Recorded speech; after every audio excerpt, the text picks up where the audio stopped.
mu ngoog donc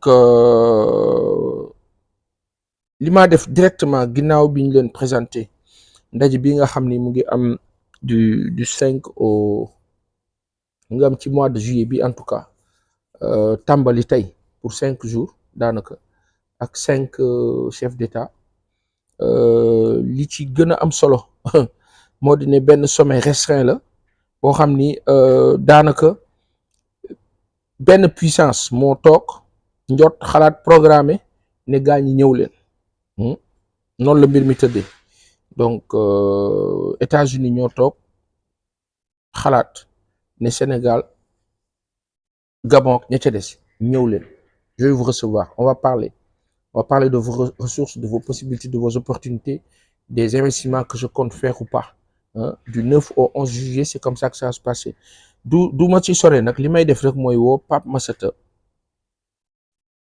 ñu waxtaan ci bu baax bu ko defee ñun ñëpp ñu jëriñoo ci ndax là il s'agit de faire parler les experts bismillah kilifa bi Baye Assane nu ngi laa nuyu ba baax ñi nga xam ne yéen a ñuy seetaan ñu ngi nekk en ligne ak Pape Massata Diack nekk chef d'entreprise administrateur général d'entreprise nekk homme d'affaires nekk ku Sénégal soxla di ñaan yàlla yàggal ko fi mu ànd ak wér ak tal barke yiw ak jaboot ga barkeel dund ba sëtaat te tal ko barke Seydina Muhammad sallallahu alayhi wa sallam ak maam yëpp barke alxuraan kilifa bi ñu ngi laa nuyu. ñu ngi kontaan lool nga nuy honoré saa yuñ ko soxlaa mu nekk une opportunité boo xam ne toujours dañuy kontaan saisir que Sénégal Afrique àdduna bi yëpp ñu ngi waxtaane ndaje bi am fële ca Amérique Donald Trump sàkku ko yow nga nekk koo xam ni sa xam-xam raw na ci sunu yos est-ce que mën nga ñu wax exactement lan moo wundu ndaje bi ak lan la ñu mën a apporter. man de dama ciy sant yàlla bu baax a baax ndax Sénégal dafa mel ni jamono ji daal yàlla na mën na leen a dimbali ndax dëkk yi gën a mag ci àdduna bi ñu ngi sàkk pour jëflanteeg suñu kilifa yi. donc Chine ak États-Unis ñooy pays puissance économique yi gën a mag waaye gis nañu tamit dëgg yàlla dëgg gi nga xam ne jox nañ ko suñu coopération. fan yii passé rek ñëpp tiitoon nañu ne Trump su ñëwee dana changer doxin bi ak pays africain yi ndax mosu fi ñëw. alors léegi nag mu bett ñu loolu invité président Diomaye foofu waaye daal wax dëgg yàlla la fa Diomaye wax tamit dafa nekk loo xam ne dafa jéggi dayoo man daal kontaan naa si torop ndax li mu tudd mooy nañu coopérer ak États-Unis ci domaine géologie. pour ñu mën a évaluer suñu ressources géologiques yi mën cee liggéey ak tamit ñu mën a liggéey ci domaine technologie ndax loolay doxal àdduna fa mu nekk nii ndax Sénégal day dëkk boo xam ne bari na ressource minière mais tey mënuñu ko quantifier ndax ci bi ñu yoroon Sénégal BRG mu yóbbu na ko. nanguwuñ ko jox suñu ministre de l'énergie et des mines buñ ko sàkkoo ci ñoom léegi nag dëkk bu mel ne États-Unis bari satellite bari tamit ay géologue yu xarañ suñu ñëwee coopérer ak Sénégal suñu 37 ressources minières yi nga xam ne tout le temps kii rek liy tudd am na kuy Samba Tall Sarr rek liy tudd si wax dëgg yàlla suñu ko mën a identifier quantifier ko dama baax loolu ba pare tamit ñu fa benn projet golf ndax xam naa ne loolu moom vraiment damay marqué un coup par rapport aux pays africains ndax laal na Trump ci li mu gën a bëgg mooy sport yi mu gën a bëgg muy golf ndax li mu ci yor bari na te moo ko ay doomam dañuy liggéey ci loolu ci tabax yu bari ci àdduna bi suñu ñëwoon Sénégal daf ko fii moom dana tax ñu am benn tourisme de luxe surtout temps ñu gouvernement baa ngi lancé Mbodiène quoi. mais lan nga retenir lan moo la gën a téye ci discours président Bassirou Diomaye Diakhar Faye. man daal affaire ressources minières yi ndax man daal Sénégal daal day dëkk boo xam ne tey sax su may dégg ñu waxu PIB ci PNB.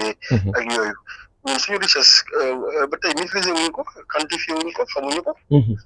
donc tey loolu moo li ñu war a njëkkee ndax gouvernement bi daawul investir ci recherche et développement ci domaine boobu am nañu tey SOMISEN am nañu tey donc SEREC am nañu ay entité yoo xam ne gouvernement bi créé na ko te tey suñu leen joxoon financement yu doy dañu mën a dem ressources minières yi am yëpp ñu quantifier ko ba xam ko exactement ba maîtriser ko bu boobaa suñu calcul PIB ANSD dana ko reconsidérer. Donc jàpp naa ne Sénégal romb na 25 000 milliards de PIB. waaye nag loolu faw ñu quantifier ko xam ci zone bu mu nekk xam ñaata tonne ak mètre cube lañ ci am. ak ban potentiel d'exploitation lañ ci mën def fi combien d'années. donc daal jàpp naa ne loolu moo gindi coopération ñaareel bi mooy technologie parce que fi ñu teg moom ak technologie yooyu moo xew àdduna moo tënk àdduna ak intelligence artificielle bi. suñu Sénégal bi am ñu fi ñu xarañ loolu ci loolu yoo xam ne sax ñu ngi liggéey ci société américaine bi mag. suñu mënoon coopérer ak américain ci loolu moom dana baax loolu parce que tamit dañ ci mën a créer emploi yu bari pour jeunesse bi. ndax loolu moom jàpp naa mooy préoccupation essentielle bu autorité yi fu mu toll nii. te président Diomaye vraiment il a été très précis il a été très pragmatique li mu wax daal focaliser wu sur 2 points wala ñett nga xam nga dañuy wax tout le temps soxla lu am rek. donc am na loo xam ne mën nga ko wax ak Amérique am na loo xam ne mën nga ko wax ak Brésil. am na loo xam ne mën nga ko wax ak Chine am na loo xam ne mën nga ko wax ak Russie. ku ci ne am na domaine de compétence boo xam ne mën nga fexe ba coopérer ak ñoom ci loolu du tax mu yàq dara Sénégal du yàq dara ci souveraineté mais dana tax mu raw ay moromam fii ci Afrique. loolu mooy multilatéralisme. waaw tout à fait diplomatie da ngay xool dëkk bu mel ni Djibouti. bu ñu xamee ne dañoo am problème de sécurité ak problème de rentabilité parce que ñu ngi bokk ci yoon bi nga xam ne fa la bateau pétrolier di jaar te seen port bi mën nañ ci am xaalis. mais am nañu base militaire américaine. française japonaise. émirati yi ñëpp a fa. ba pare seen port bi tubaab local la ñu liggéey ci ak émirati yi Dubai Port World. donc adduna moom li mu laajtee moom mooy nga seddal fi nga am avantage comparatif. ci économie. nga lëkkaloog dëkk bi ka am. nga liggéey ak ñoom am na loo xam ne pays golfe yi rek ñoo ko mën ndax jamono ji yàlla mel na leen alal bu bari amuñu sax fu ñu koy dugal. donc am na domaine yoo xam ne ñoom ñi nga xam ne ñoo bokk nekk ay dëkku jullit. mën nañ cee liggéey muy domaine finance islamique bi. muy demande de levée des fonds par sukuk yi. muy demande yoo xam ne tamit ñoom mën nañu investir sur 25 ans 30 ans te duñ ko yëg mais am na dëkk boo xam ne man daf ma ñuy wax dama gisul benn pays africain à part pays Afrique du Sud yeeg yooyu. muy Norvège. sama sago daal bala ba sori Diomaye Faye dana dem Norvège. te jéem a lëkkaloog dëkk boobu ndax dëkk bu am na benn fonds d'investissement bu bokk gën a mag ci monde bi. te maîtriser nañu pétrole ak gaz. te ñoom danañu mën a liggéey ak Sénégal parce que ñoom pays scandinave bi dañoo bëgg li ñu am ci aide au développement benn dëkk amu ko. oui. ba pare ñoom mën nañu investir sur 25 ans 30 ans parce que ñoom ñu travailler pour les générations futures. voilà donc ginnaaw kii yëpp baax na trop mais daal ñu mën a investir ci dëkk bi moom jàpp naa ne Norvège. mën nañu indil lu bari beneen dëkk bi tamit bi am ci nekk ci Afrique. nga xam ne mën nañ ci jàng lu bari muy Algérie. Algérie dañu maîtriser pétrole ak gaz ndax dañ Sonatrach boobu. oui suñu fexe woon ba mu am ay accord de coopération Petrosen. ak SAR dañ ci jàng lu bari parce que Algérie maîtriser une chaîne de valeur ba tey Algérie bokk na ci dëkk yoo xam ne amuñu bor. pétrole ak gaz bi utiliser nañ ko bu baax a baax ba daanaka fay nañ seen ay bor yëpp. c'est ça. c'est ça et ban avis nga am ci parlant toujours de ce multilatéralisme ban avis nga am parce que tey ce qui est génial pour le Sénégal c'est que on a xam nga benn moment nit ñaa ngi doon wax naan bon gars yi demuñu dikkuñu xamante wuñu kilifa yi ci àdduna bi patati patata bon ces railleries là aujourd'hui on a vu que le président de la République il tourne donc il voyage il va à la rencontre il discute il propose et il reçoit. Il y a le premier ministre qui a fait la même chose donc tey Sénégal nekk Amérique bërkaati démb premier ministre bi nekkoon Chine ban appréciation ngay def ci loolu ça doit être très très positif si c'est bien géré. mais absolument xam nga Sénégal bon bokkuñu ak Côte d'Ivoire ak yenn dëkk yi nga xam ne dañoo am ay ressources d'exportation yu xaw a kawe ndax dañoo bari ay produits agricoles. am or am pétrole am gaz am lu nekk. donc ñun nekk guñ ci niveau boobu. mais li ñu yàlla dimbale mooy dëkk boo xam ne dañuy naw ndax suñu stabilité politique. naw ñu ci suñu démocratie. naw ñu ci ay on a des gens des ressources humaines de très haute qualité. yi nga xam ne distingué nañu leen ràññee nañu leen ci àdduna bi. ci domaine yi yëpp nag muy diplomatie muy justice muy ci système des Nations Unies bi. mu di FAO foo dem rek di fekk Sénégalais yi ñu xarañ fa donc am nañu ressources humaines de qualité. sans compter suñu diaspora bi. léegi nag fexe ba ci suñu lëkkaloo yooyu ñuy def noonu ñu fexe ba naka la ñuy impliqué suñu diaspora sénégalaise yi nga xam ne. moo nekk ci dëkk yooyu. ndax ku ci nekk ci ñoom am na ay relation yoo xam ne état mënu ko. état am na lu mu mën am na loo xam ne ay relation humaine ñoo ko mën. Sénégal nag yàlla da ko may moo am le commerce très facile ak capacité d'adaptation soo sama sago daal état bi fu mu dem. fexe ba xam sénégalais yi fa nekk ak lañ fa nekk ak lan la ñu mën a indil réew mi en terme de relationnel. am na loo xam ne ambassade mënu ko liggéey. am na loo xam ne ñu nekk ministère fi mënuñu ko ñu nekk présidence mënuñu ko ñu nekk primature. dañuy utiliser relationnel yi Sénégal surtout Abdou Diouf moom il en a utilisé à foison. da doon utiliser tout le relationnel bu mu amoon de ce fait il avait dans les pays arabes des entrées. yoo xam ne extraordinaire à cause de El Hadj Djily Mbaye. exact. donc sa demee tey Maroc ak yenn dëkk yi ak surtout ay ambassadeurs yu mel ni Moustapha Cissé. amoon nañu entre dans toutes les capitales du monde arabe. donc ça nous permettait beaucoup de choses am na tamit un diplomate bu sant Diouf la dama fàtte ñoom sant benn satu Bour Sine Koumba Ndofène. mu nekkoon au niveau du Japon. oui. donc au niveau du TICAD. nekkoon fa Bouna Sène Diouf on a le tudd xaw ma. oui mu juumul. oui donc on a des ressources humaines extraordinaires yoo xam ne mën nañu vraiment jouer un rôle pour renforcer ba pare ouvrir leur carnet d'adresse au président de la République et au premier ministre. alors donc nag loolu dañu ñoo ko war a sooxat fexe ba dëkk yooyu nga xam ne ñu leen di sax sous-estimer ndax am na dëkk yoo xam ne am nañ capacité bi. te kenn foogeewu leen ko. dëgg la ni ma lay waxee nii Norvège gi rek. tey suñu bëggoon ko financer suñu projet gazier yëpp Norvège moom kese rek mën na ko. alors mais doo leen dégg am nañu société pétrolière bu tudd Statoil.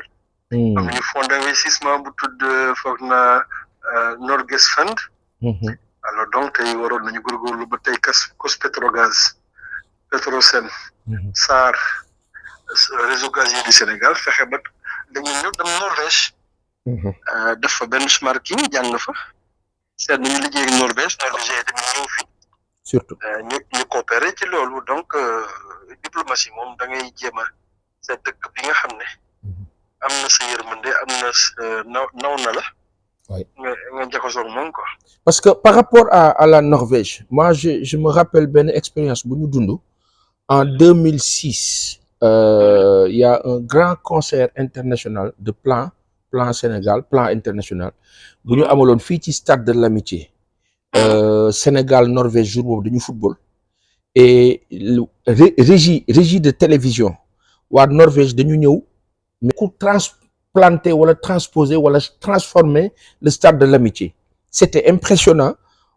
C'était une découverte on s'est rendu compte que Norvège bi nga xam ne peut-être ñun xamuñu ko dañ kaa dégg nii rek ñu ngi ci beneen niveau et donc mooy conforter un peu li nga expliquer nii par rapport aux ressources et d'autant que sax suñu zircon bi wax nañu ne que en partie am na ci luy dem foofu ca Norvège mais fi ñu toll nii tey ban appréciation nga am ci visitu premier ministre bi en Chine ak lan la ñu mën a am ak def ak Chine. surtout yow yaa ko organisé woon effectivement voilà c'est ça. Sénégal Norvège xam nga ci match boobu ci guddi gi. diggante 16h bi ñu ubbee stade bi ba concert bi di jeex ak ñu suñu la woon foog na. exactement. levé nañu 14 millions d'euros. ah bon donc waaw ndax dafa amoon benn programme boo xam ne plan da ko doon def mooy financement des états civils quoi. oui pour ñu mën a enregistrer xale yi quoi. c'était mais yow kay yoo xam ne panneau yu baax lañ tegoon. c'était impressionnant norvégiens yi ak européens yi. oui à partir du match nit ci di woote ci benn numéro di joxe ay donations. exact ba ma laajee donc plan seen kii foog na Pape Mayel Diop mën na coow lu bari. oui muy plan. oui mais vraiment c'était une très très très très bonne initiative. exact après immédiatement chef daf ñu woo ne daf ñu bëgg a jouer remonter benn match ndax xam nga ni ñu leen dooroon coupe du monde de 2002. exact alors am na benn organisation humanitaire dama fàtte tur bi moo bindoon jox ñu 400,000 € de match fii pour ñu ñëw jouer ak ñoom mais foofu ci cher quoi. est-ce que waa fédération bi dañoo bëgg a fay ñu doon coupe du monde bon donc loolu mooy kii léegi nag concernant le voyage du premier ministre en Chine moi je pense que gis naa ñu mu rencontré mais macha allah.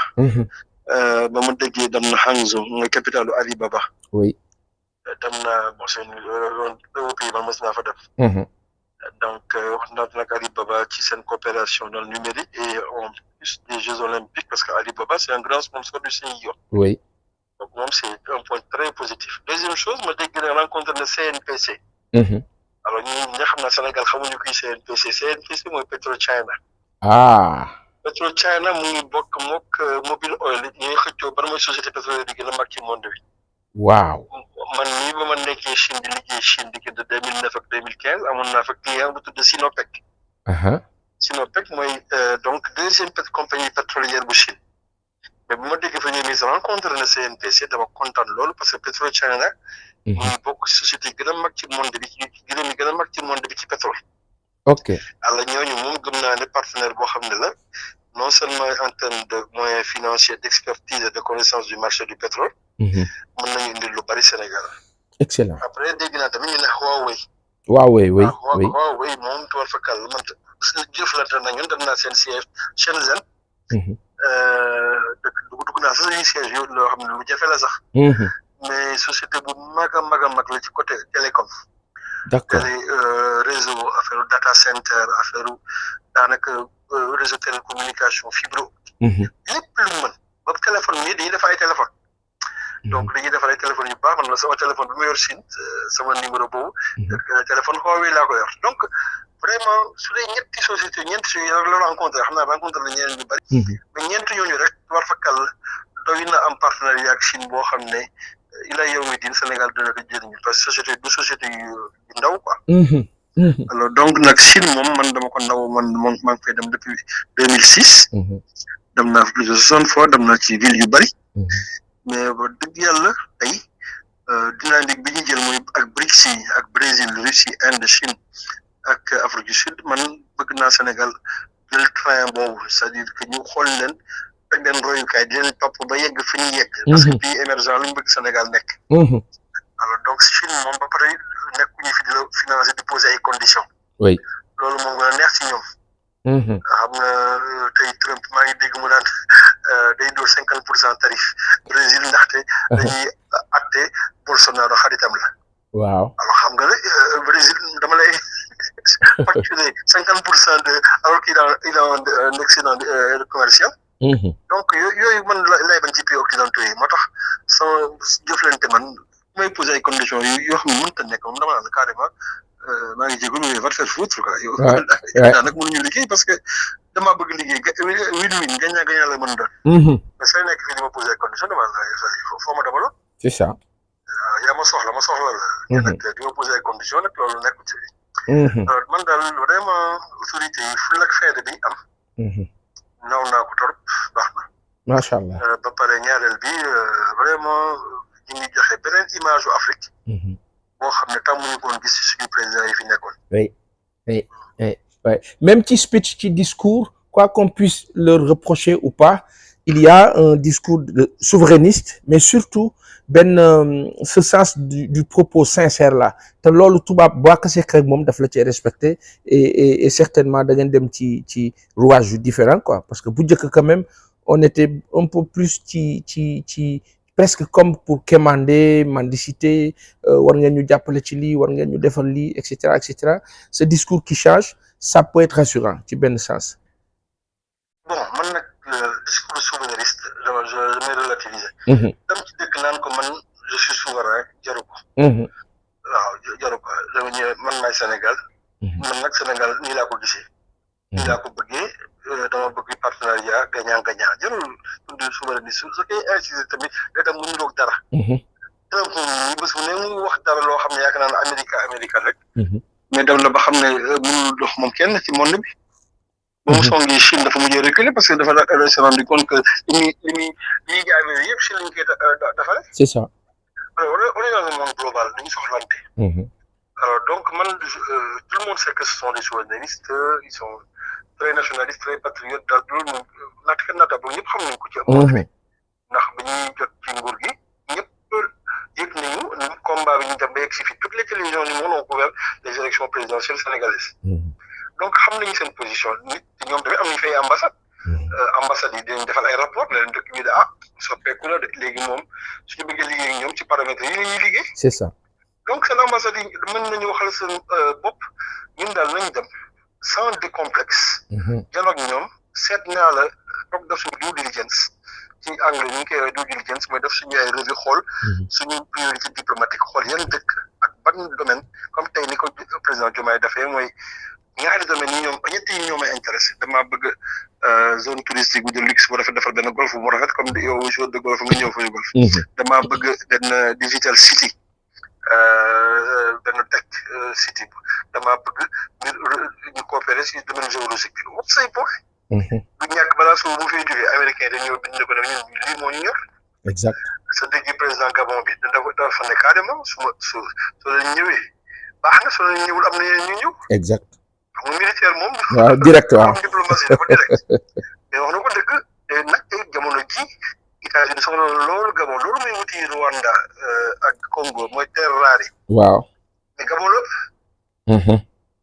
Gabon jaa 17 terres rares oui am na rhodium mooy say laaj ci matière première bi gën a cher ci monde bi rhodium la d'accord te rhodium Gabon li mu ci yor kenn xamul mu toll am na manganèse am na bauxite am na uranium am na lu ne Gabon moom macha allah scandale géologique bi te dëkk bi kenn laalu ko incroyable alors donc tey Trump ne la wóor il a pas choisi ces pays par hasard donc nag du def am na peut-être des raisons affectives pour Libéria parce que mais am na fa or Libéria am na or donc choisir na Guinée-Bissau il y a beaucoup de ressources minières il y a un potentiel même pétrolier et gazier inexploité mais bon je pense que choisir na dëkk yoo xam ne ku ci ne am na loo ko mën a indil ñun daal Sénégal moom nañu beral loxo rek c'est ça ba pare surtout li plus important mooy USA Geological Survey boobu président Diomaye tudd ñu coopérer ak ñoom ba ñun am suñu dose de données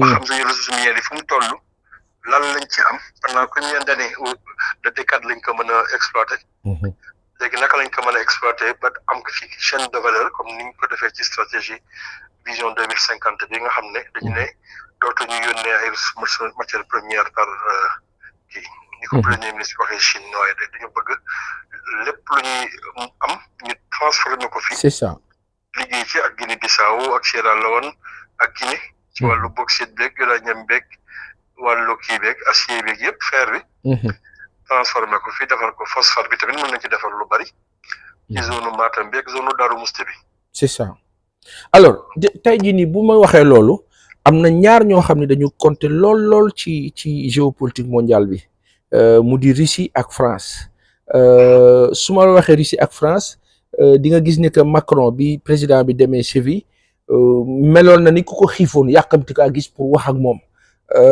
ban appréciation nga am ci loolu dès lors que sax ñoom waa armée française ñu ngi quitté seen employé aussi ñu ngi wax ñu dugalaat leen ci fonction publique bi ban xalaat nga ci am déjà ci par rapport aux Français.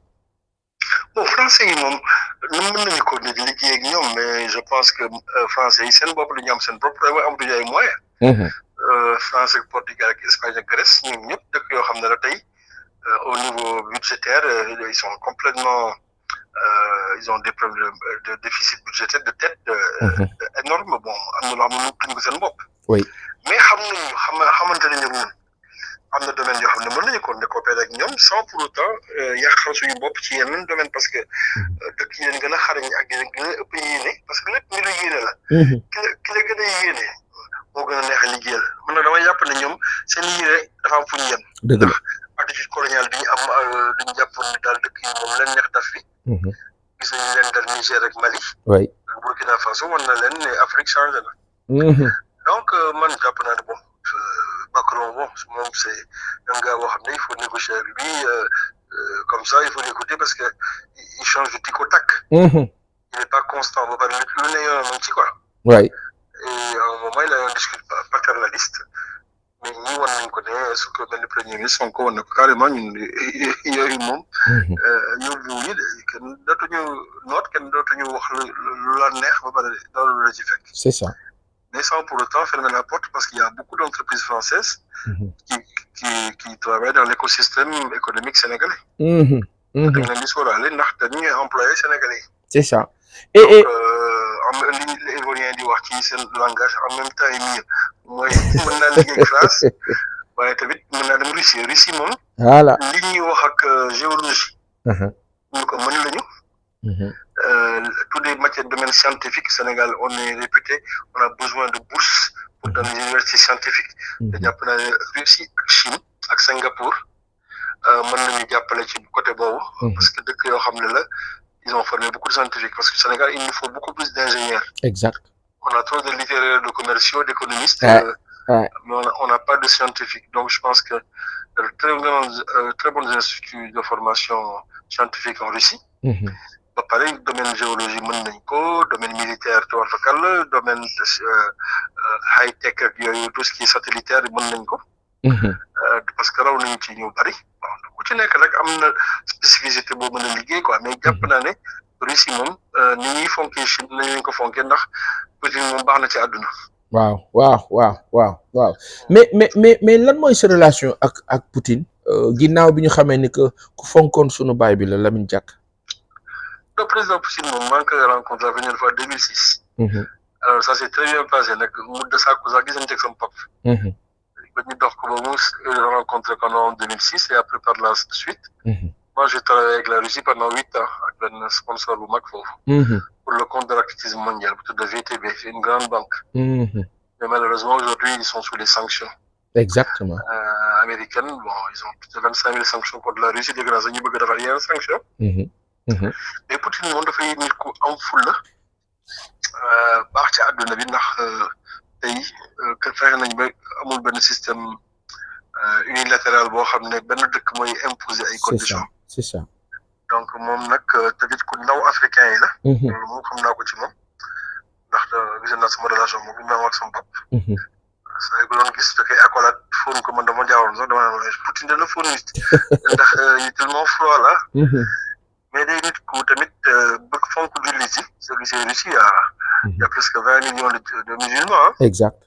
gis naa li mu defal musulmans yi foofu en Russie. donc am na lu bari lu ñu mën a jëflante ak moom. léegi nag man sama sago ñu ngi koy invité mu ñëw Sénégal. ce serait mais loolu Poutine est-ce que mos na ñëw Afrique. si de ñëw Afrique ñëw na pays yu bëri ñëw na Égypte ñëw na Maroc ñëw na Algérie ñëw na Afrique du Sud ñëw na Congo foog na wala Tanzanie am na dëkk yu mu dem parce qu'il y a des pays yoo xam ne depuis l'époque de l'URSS il y avait de très bonnes relations avec la Russie. exact. c'est Afrique de l'Ouest dégguma ko tamit dégguma ko Nigéria dégguma ko alors am na ay entreprises yu mag a mag yu mel ni Gazprom. Rosneft Lukoil. yoo xam ne mën nañu liggéey ci domaine gazier man su ma sosoo ko domaine pétrole ak gaz. dañ koy yaatal Nigéria na ngay gis ay champs pétrolier wala gazier. doo am benn actionnaire rek day am état bi NNPC. oui. am Shell. am Total. am BP ci même société bi. c'est ça tu vois c'est ouvert quoi. su kenn roccee ko. ñeneen ñi jël. exact. donc suñu demee ba doyale ci la ñuy jël dañuy jaay seen pari état bi. modèle boobu gis naa ko Nigéria ndax liggéey naa fa ñetti at. ak Mobile Oil. mais ci champ pétrolier c'est pas exclusivement donné à une seule compagnie pétrolière. ni gazière donc day nekk co-actionnariat bon qui am 25%, qui am 35%, qui am 15%, da ci des état bi jël. c'est ça. ñoom ñu indi seen xaalis indi seen ay xarañteef ñu liggéey ku ci ne comp dem seen. excellent mais par rapport à la Russie yow xam naa ne que peut-être au-delà de tout am nga ci influence est-ce que tey jii nii bu la état bi sollicité woon dans ce sens di nga ci dox pour que ñu collaborer ak ñoom. bon je pense que mën naa ko mais man depuis presque 10 ans tukkiwuma donc les gens yi ma xamoon foofu Russie yu bari changé nañu. L'administration principale n'a pas changé mais am naa fi ay xarit bari naa fi ay xame. alors suñu sollicité naa leen jox ay information et puis jàppale leen ci côté boobu amul leen problème. macha allah si on parle bala ma lay bàyyi xam naa ne guddi na ñu toucher rek rapidement li nga xam ne moo jëm ci assemblée générale élection du nouveau président de la fédération de football ak li nga xam ni jot na fi xew ak li nga ci jot a dund Pamodji depuis les années 2000 à maintenant ban avis nga am déjà ci candidature Augustin bi ñëwaat nii ak fédération bi ak ñi ko sàkku ak footballu Sénégal fi mu toll ak liñ ci war a mën a am. Bon, je pense que c'est la candidature de trop. Bayem Léopold Sédar Senghor wala maamam dañoo wax ne nguur kenn ku nit. Quelqu'un qui a fait 4 mandats de 4 ans, 16 ans. Donc, où on t'a toujours arrangé, on t'a favorisé, dañu la ràccal lépp tegal la ko xëccoo kenn. Bon, je pense que war na doy la. Bon, ba pare il a montré ses limites. La preuve, c'est élection yi mu dem ca FIFA.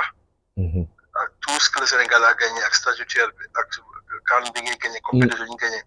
Moom mu nekk un premier ministre de la CAN mënul sax fexe bu dugg FIFA. Il a montré ses limites. Ça c'est le premier point. Deuxième point mooy élection foog mu am. ñun ñu ngi laaj jeunes yi tous les week-ends jeunes yi compétir entre ñoom ak yeneen équipe. Alors ñu naan dirigeants yi ñoom donc compétition entre ñoom nañu manko buti ndam li c'est quoi ça? C'est incroyable. C'est de la force. Ouais. Donc compétition ci sport. Sport compétition là. Donc que ce soit les dirigeants, que ce soit même pour les postes léegi dañuy def appel d'offres pour nommer benn entraîneur. ñu postuler ñu xool comité de sélection ñu kii donc moi je pense que élection il faut moom le 2 août. Alors gis naa ne y a des candidats qui sont dégagés bon y a de très bons profils. Abdoulaye Fall, Madi Touré. Oui.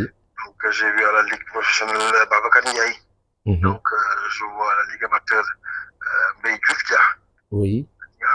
Il a tout fait pour le football. Je pense que c'est quelque chose qui doit lui être consacré parce qu'il a tout donné au football.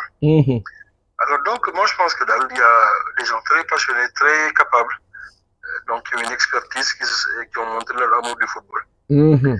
Augustin waroon sa nekk candidat waroon na rëcc xëccoo kenn. Na fàttali ko rek li sa nga doon wax nguur kenn ku nit. Dëgg la il est parti à temps en 1980. Alors, il a su transmettre à Abdou Diouf le pouvoir. C'est ça. Je pense que c'est tout ce qu'il doit faire, mais ne pas insister pour dire s'imposer pour un 5e mandat, comme si la fédération était sa propriété personnelle. Ça pose problème. La prochaine CAN à venir au Maroc, Inch'Allah, tey jii nii boo doon conseiller le ministre des Sports, déjà on a nos filles, l'équipe féminine qui est à la CAN en Algérie. Boo doon tey wax dara le ministre des Sports wala la ministre des Sports madame Khady Diène Gaye vis-à-vis échéance yooyu war a ñëw lan lay doon. mais ñu comité ñu comme ni tam liggéey rek mooy def benn comité ak fédération bi. dañu bàyyi dara. entourage équipe bi les motivations waxtaan des prix signé accord dem wut hôtel yu baax wut un environnement sécuritaire yóbbaale GIGN ak BIP. ñu sécuriser l'environnement de l'équipe yóbbaale seen cuisinier bopp. ndax tamit loolu sa caay-caay yi la bokk. Exact. yóbbaale arbitre yu xarañ. yi doon mën a xool règlement yi mën a superviser match yi. am tamit les meilleurs entraîneurs du Sénégal ànd ak Pape Thiaw. pour jàppale ko ci supervision match yi. C'est ça. analyse critique et technique yi donc mu nekk équipe daal côté boobu moom. madame Khady Diène Gaye dafa war a créer benn atmosphère de manko. ak les meilleures expertises possibles dans le domaine de la gestion de l'équipe nationale avec la fédération. ñu dem nag on est ñu dal ci ville bu baax Tanger c'est une très belle ville. Parce que beaucoup de Sénégalais qui sont en Europe dinañu mën ñëw parce que Tanger c'est la porte de l'Europe. Donc Sénégalais yi nekk France ak Italie Belgique ak yooyu yëpp. ak pays européens yi sax. day yomb ci ñoom certaines si delluwaat fii lan ci guddi gi sax wala suba si. Donc je pense que dinañu mën mobiliser diaspora sénégalaise bi pour stade yi di fees parce que loolu lay problème bu nag compétition au Maroc. Surtout souvent les stades sont vides. Oui. alors donc nag loolu moom war nañ ko mobiliser suñu deuxième cahier bi. bu baax a baax ñu jéem a dem sax par voie de bus. Oui. mais Tanger sori na ñu jàppal leen sax s'il le faut au niveau de la compagnie Air Sénégal fexe ba defal leen ay paquets suñu dem. supporter ci lañ bokk. Surtout et dernière question las bi moo di les Jeux olympiques de la jeunesse à venir mu ngi gën di jege si et on sent toujours pas que dañu jëm ci événement bu mag boo xam ni mën na redorer suñu blason yóbbu ñu feneen ci wàllu image yow mi nga xam ni tey bu yóbboo peut-être ñi ko xam bare na mais ñu gën ko xam ñu fàttali ne Qatar su duggee ci sport gannaaw yàlla yow la. bon man nag Jeux olympiques xaw ma ci lu bari. sincèrement suivre ma ko sax. man mbiru CIO ay IAAF yooyu yëpp daal sport mondial yi moom. depuis bi ñu jëflanteeg sama papa ni ñu jëflanteeg moom dama ci décroché complètement. amatoo ci benn intérêt suivre tout am ci benn motivation sax doon leen ay conseils wala yooyu. donc commission partie civile ci suñu projet yi ñu amoon France. je considère que man le CIO. c'est l'ennemi quoi. ah non man de dootuma leen jox sama conseil mais vis-à-vis de l'État sénégalais ak la capitale sénégalaise Dakar bi nga xam ni moo ko récupéré tey jii nii lan la ci Sénégal war a mën a am lan lañ ci war a def. mais day fekk ñu liggéey ensemble moi j'ai l'impression qu'il y a un comité avec 4 ou 5 personnes yoo xam ne ñoom rek ñoo xam ne xew. donc la mairie je sens pas l'implication de la mairie. ni de Dakar ni de Diamniadio ni de Saly. donc je vois pas l'implication des communautés tamit parce que bon mais de plus en plus gis naa léegi y a des spots il y a des trucs bon je pense que daal y a une dynamique quoi mais nag sincèrement daal. c'est une compétition naa dem seetaani ko nag wax dëgg yàlla naa dem si ko j'aime bien l'athlétisme naa dem seeti ko seetaani ko. incha allah mais wax ko war sama yoon nekk. mais macha allah kontaan nañu kilifa bi. merci beaucoup yal na yàlla yokk kattanal kontaan nañu. jërëjëf bonne soirée jërëjëf. jërëjëf amiin yaa rabbi mu ngoog Pape Massata Diack c'est un régal d'écouter ces